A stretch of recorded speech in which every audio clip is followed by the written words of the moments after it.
This weekend, we celebrate the feast day of St. John Lateran. There was no St. John Lateran in the Catholic Church. It's the Pope's Cathedral. And this weekend, we celebrate that feast day that truly makes us Catholic as we rally around Peter and his successors. Now, St. John Lateran is named that because of St. John, of course, the evangelist, but also Lateran because that was the family who donated the land to the Pope about 1700 years ago.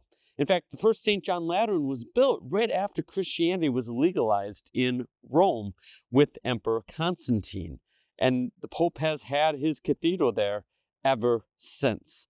It's beautiful to think that we have something so old, a legacy so great. But it's not about the stones, it's not about the church, it's about the faith that we continue to celebrate. Now, a cathedral is called a cathedral because of the bishop or the Pope's chair called a cathedra.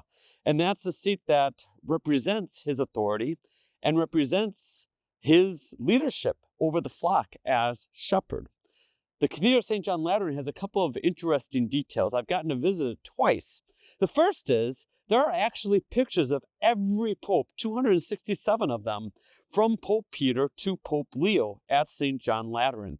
And it's just so cool looking at all the pictures. Now, I'm sure some of them we kind of had to guess what those popes look like, but it has the years of when they served. You can go all the way back to the very beginning, an unbroken lineage of the magisterium, of the teaching arm of the church.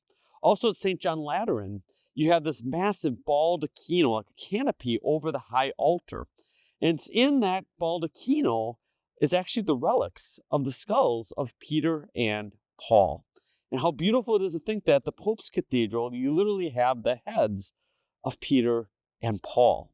And you can see them up there as they are encased in a gilded busts of both Peter and Paul inside the baldacchino.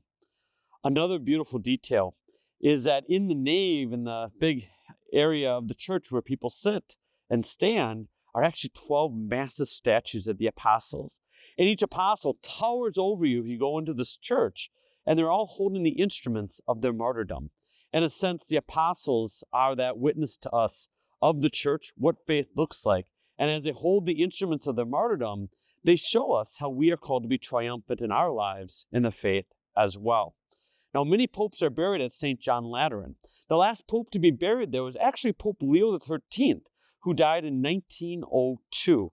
Leo XIII, of course, wrote the crucial document called Rerum Novarum, which was on basically how countries should govern their people. And actually talks about some of the limitations of capitalism if it's decoupled from the Catholic faith. That capitalism only works when we do so with Christian charity. And of course, the founders of our country said the same thing. Leo XIII also was huge in his revision of the rite of exorcism. In fact, we have a prayer called Leo XIII prayer, which is a big boy St. Michael prayer that he wrote based on much more ancient prayers of liberation, which priests still say to this day. In fact, our own bishop, Bishop Battersby, had us consecrate all of our schools and parishes using that prayer to the Sacred Heart last year as part of this renewal, this revival that he is bringing about in our diocese. St. John Lateran for us, my brothers and sisters, shows us just how beautiful and immense our faith is. And for each of us to recognize that we are part of something much greater than ourselves. As you may have noticed behind me, I'm actually at Mundelein Seminary. I've been teaching here the last couple of days as a guest lecturer. It's been a wonderful, wonderful time getting to see a lot of people.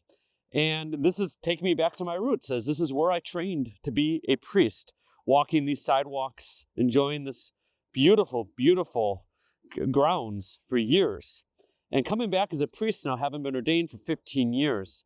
For me, it's just a wonderful time to remember that solid foundation I was given in my theological formation, but also remembering how many other young men have been educated on these grounds for over 150 years, and how in so many ways, faith isn't about us. It's not about our opinions. It's not about our perspective.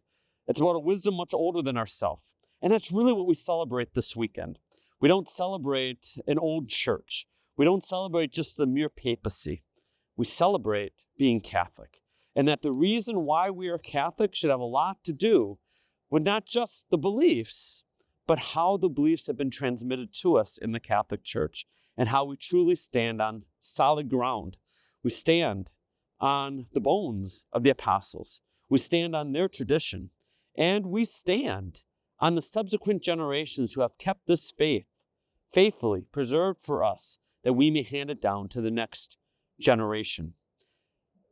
It's in St. John Lateran that you really feel pride to be Catholic, pride that we are part of this massive, massive movement in human history. And what made me so sad my 2 times visiting the church is how many people there are tourists, just snapping pictures, and they don't understand. They don't swell with that Catholic pride and that solid trust that we have. I am so thankful for the work of so many bishops, so many popes in the past. I'm so thankful for Pope Leo right now and all the efforts he's doing to bring unity and stability to the church. And I pray that we all may truly see each other as brothers and sisters and continue to live this faith that we have been entrusted through the hands of the apostles. God bless all of you. Magnificat anima mea Dominum. My soul magnifies the Lord.